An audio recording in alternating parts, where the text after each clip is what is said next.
No. So 71. 71? Yes. Do you remember where we stopped with him? It was 71. And No? Go ahead. yes. So what? So 71. Let me just tell you.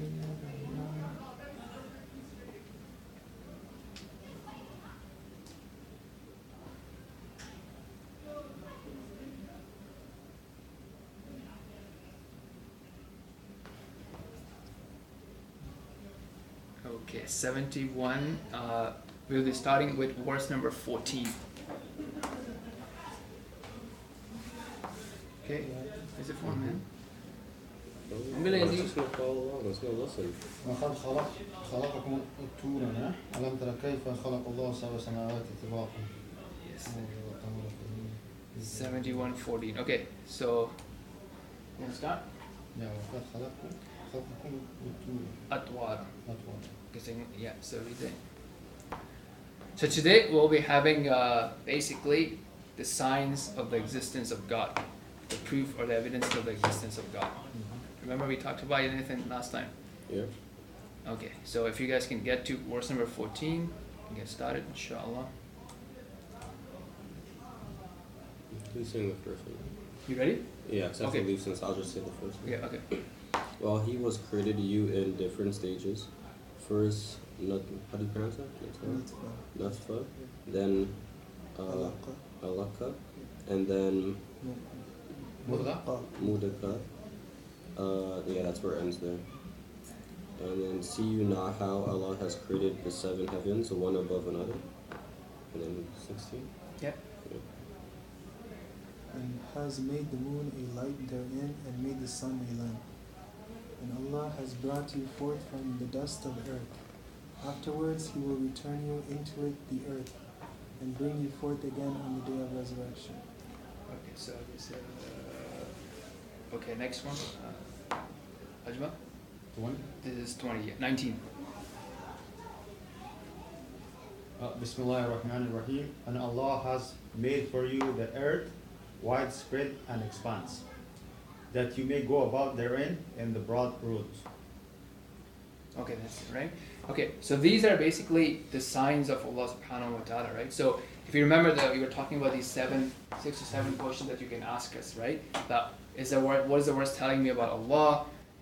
Is it mentioning any good qualities, any bad qualities? Is it directing my focus to something else or some other time that I'm not focusing on? Is it giving me a better worldview, a powerful mindset on how to interpret world events and so on and so forth, right? So these were 6 or 7 questions that can be used to think when you're reflecting on a verse. So this is the story of Nuh alayhi salam continuing, and now he is pointing out what Allah has done, the signs of Allah subhanahu wa ta'ala, right? As we were saying that, okay, I need proof that there is a creator. So now that's what he's pointing out to them. Like, look, number 1, which is verse number 14, how Allah has created you in stages. You're talking about especially embryology. So now they are talking, they mentioned, in explanation, they mentioned the 3 stages in the womb of the mother, right? So starting from a semen drop, then, becoming a lump of flesh and, getting bones on and so on and so forth. Yeah. So there are these stages when you haven't even come out in the world. But even when you come out, you're so weak, and then you're learning how to, cry, and then to walk, or crawl, and then walk, and then standing up straight, right? Learning how to speak. All these stages, and how weak the man was, and then when he becomes like 14 or 15 or 17, then he starts thinking about and calling himself a self-made person, right? So that's the stages of the creation for the human beings. Then they point out to the sky, right? The layers of the sky that we have, okay? And then pointing out to 2 beautiful creations, the moon and the and the sun. And then how Allah subhanahu wa ta'ala has facilitated the earth to be a place for us to stay, as well as a place where we get our own provisions from. But not only that, then we see everybody dying as well, right? So everybody is seeing people coming in and exiting, coming in and exiting, coming in and exiting. And now, what is Allah has promised and what we haven't seen is the resurrection. So the one who has done all this, so we have seen all this, right? But we haven't observed resurrection per se. But so it's not a big deal for him to resurrect who can do all the other stages. The beginning and the end. Okay? So all these things now, a good idea for us or anybody else listening could be to just go on the Discovery Channel and just look about something, just one thing. Right? Just reflecting on the sky and how the different layers are there, and the ozone layer and all environmental layers, if you will, or even just the one piece of human body. So even for the eye, you have like several layers. Like you have a specialist, like you have probably like, I think 10 to 15 medical specialists just for the eye. Right? So each is focusing on one thing. So you have the lens, how the lens is hold in place, then your cornea, and then the cataracts, and then you have your retina and the eye pressure or the glaucoma. I mean, these are 5 or 6 that I can name, but I'm sure if you just look at it, just the different layers and how they all work together to be able to see, and then the image is processed by the brains, and you actually identify an object. Right? And then if you want to go into like the distance vision and the near vision and the far-sighted vision or the night vision and so on and so forth. So it's just like if you just observe one thing, it itself really amazes you on who Allah subhanahu wa ta'ala is. And then we worry about small things, right? Oh, like my paycheck or small things. But compared to what Allah is capable of, this is a very, very small worry. And then, neglecting Allah subhanahu wa ta'ala for those small things will not make sense. But that's very important that when you read, you kind of pause. So now imagine if you were to go and look up something about the earth, right? Something about, I think I was hearing that, I don't know, so maybe the amount of energy that transfers from sun to earth in an hour, or in a day, or in an hour is probably sufficient for the entire energy usage of the planet. Right? Yeah. That's amazing. So just like if you look at any one single creation of Allah and you go deeper into it, which is like blow your mind away. And then we say, what are the signs of the existence of the God? Okay. So let's continue to 21. I gotta go make the do. Okay. So you want to do 21? Yeah. Nuh alayhi salam said, "My Lord, they have disobeyed me and followed one whose wealth and children gave him no increase but loss. And they have plotted a mighty plot. And they have said, you shall not leave your gods, nor shall you leave Wad, nor Suwa, nor Ya'ut, nor Ya'uq, nor Nasir. These are the names of their idols." Yeah, so they have taken all these idols and left Allah subhanahu wa ta'ala, right? Okay, so do 24, Ajmal. And indeed they have led many astray, and O Allah, grant no increase to the Zalimun polytheists, wrongdoers, and disbeliever, etc., save errors. Okay, go ahead. Because of their sins they were drowned, then they were made to enter the fire, and they found none to help them instead of Allah. And Nuh alayhi salam said, "My Lord, leave not one of the disbelievers on the earth. And if you leave them, they will mislead your slaves, and they will beget none but wicked disbeliever. My Lord, forgive me and my parents and him who enters my home as a believer, and all the believing men and women, and to the Dalimun, polytheists, wrongdoers and disbelievers, grant you no increase but destruction." Okay, so I'm going to recite the verses in Arabic. So mashallah, this completes the surah.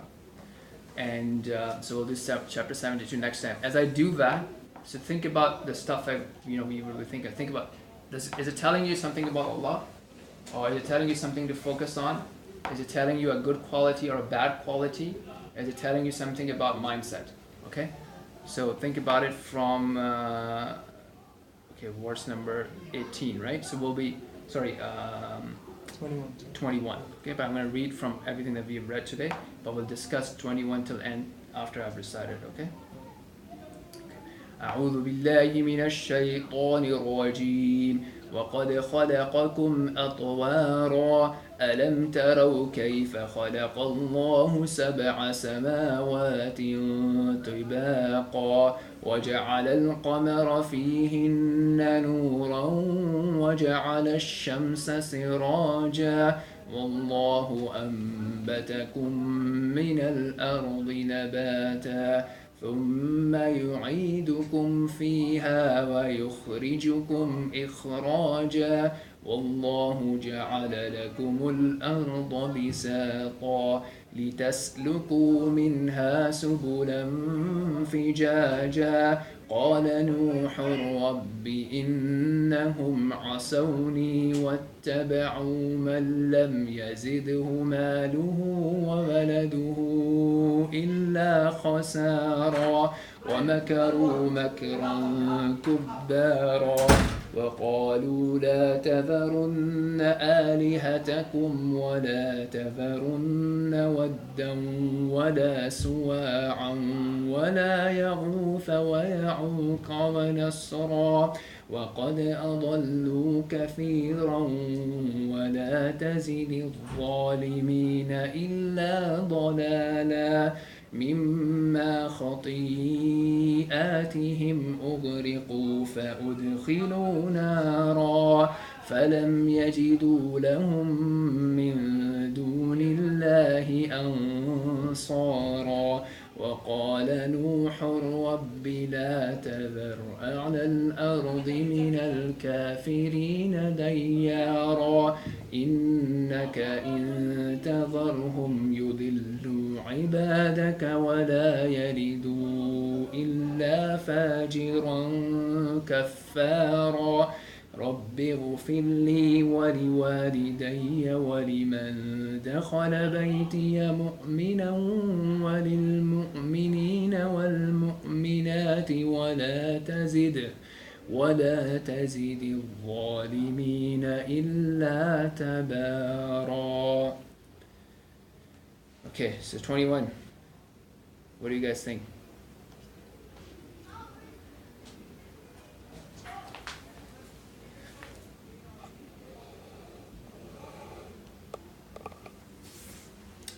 Ready? So 21, right? So it's talking about, who is it talking about?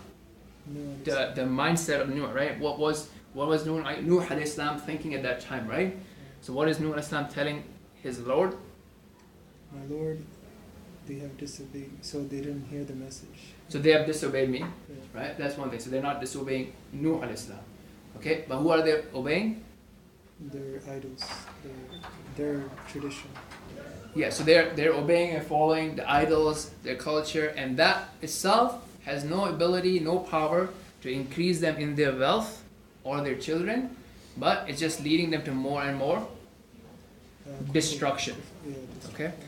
Now, because it's very important, because last week what we were reciting, that Nuh alayhi salam was telling them that if you seek forgiveness from Allah subhanahu wa ta'ala, Allah will give you more wealth. Sorry, do I do 3 or 4? 4. Allah will give you more wealth, and Allah will give you more children, and you'll have more things to enjoy, such as your gardens and rivers and so on and so forth. Okay? Now, it's interesting that sometimes, so if we have any problem in our lives, a lot of the time what we do is we try to solve the problem, we try to reduce the stress, but what we do, just like how they are saying in a similar sense, is also increasing us in destruction. So some people would, for example, start abusing substances to forget the actual problem. But does that help the problem? No, It makes it worse. Okay?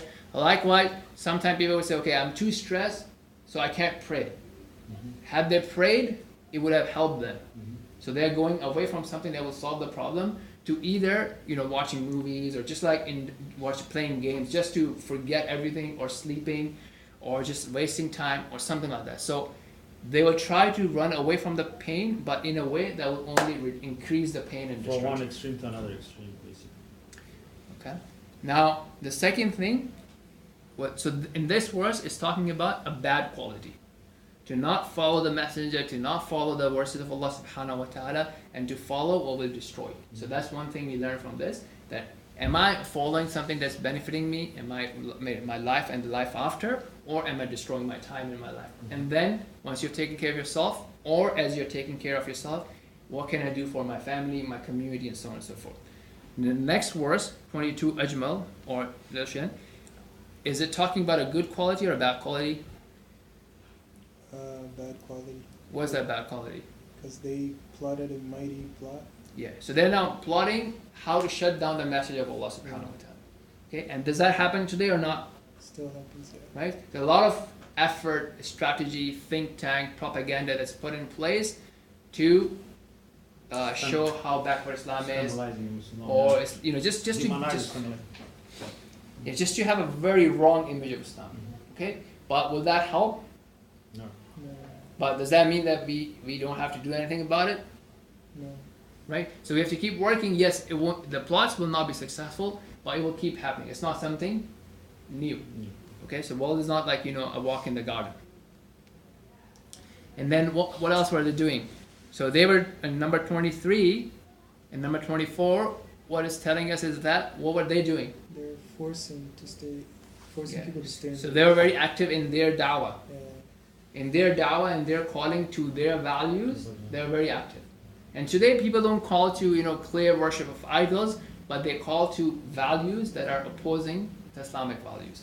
Okay? And they will beautify them, and they will present them in a way that this is what will bring in happiness. Okay? And they will use the words and eloquence and marketing and so on and so forth, and that's how they basically propagate their values and turn people away from Islam. And that could be anyone, right? They could have religious values, they could have social values, they could have economical values or economical proposals, or they'll just be selling their own products and services or a type of a lifestyle and so on and so forth. So this way they're misleading people, as it says in verse number 24, and they're continuously misleading people. And then Noah alayhi salam makes a dua to Allah subhanahu wa ta'ala that now these people have really, really transgressed. So there's don't show them any mercy or don't guide them, and destroy them. And then Allah subhanahu wa ta'ala says in verse number 25, what happens? They were Basically, flooded from the flood. they were flooded, right? Why was it? Because Allah did not, because of something that Allah chose, or what was the reason? Their own sins and their own disbeliefs and sins and transgression. So they were destroyed in this life. And then it says فَأُدْخِلُوا النَّارَ, and then they'll enter the fire, and then they will not find any helper there. Okay. Then it mentions the dua of the Noah alayhi salam against these people again in 26, and then he's saying that now this is not something that the Prophet of Allah sallallahu alaihi wasallam did, right? Because he did not call for complete destruction. He said, if these people are not guided, I hope their children will be guided. Okay? Okay, take care of it. And but here what it's saying is that even their children will not be guided, right? So I have no hope in them. That's what Noah alayhi salam is saying. So destroy them, all of them. And that's how the whole story of the flood came, and everybody was destroyed except those who were on the ship of Noah. And then at the same time now he's making dua for the mercy and forgiveness for whom? Himself, first, his parents, and people around who basically join him as believers, whether they be female or male. So each person, like each gender, a male or a female, they all come in front of Allah subhanahu wa ta'ala as individuals, right? And they are all responsible for what they will be doing in their life, whether it be a male or a female. So he makes a dua for them, their forgiveness, and again wraps it up with that. Don't increase anything for the wrongdoers except destruction. But you have to imagine how long did he actually give dawah for? 950 years. So it's not like, one day he invited them, it's like, okay, they're not listening, boom. Right? So Forget after about that, so 950 years, the flood happened, right? And then after that, he lived more? Or? Yeah. So Allah Alam how long he lived for after that. Maybe it's mentioned in the books, I'm not aware of that. But yeah, so him and the people that were with him in the flood, in the ship, and so on and so forth. So it's good, alhamdulillah, we completed chapter 71. As a recap, obviously, we have the signs of existence of Allah subhanahu wa ta'ala, and the notion of calling people to Allah, and there will always be people who will distract people from Allah subhanahu wa ta'ala, and the deen and the word of Allah, the way of Allah, the way of the Creator will always prevail. And then also, the notion of asking for forgiveness. So it's kind of very related. Last time, so that he's telling the people to seek forgiveness in Allah, and he's asking forgiveness for himself as well. So not thinking that I'm all good and I don't need to ask for forgiveness, but he's consistently asking Allah to forgive himself and his parents and so on and so forth. So that's another good reminder that do we engage in, we have mistakes and we commit sins and we do wrong, but do we actually engage in repenting to Allah subhanahu wa ta'ala. Inshallah, and here.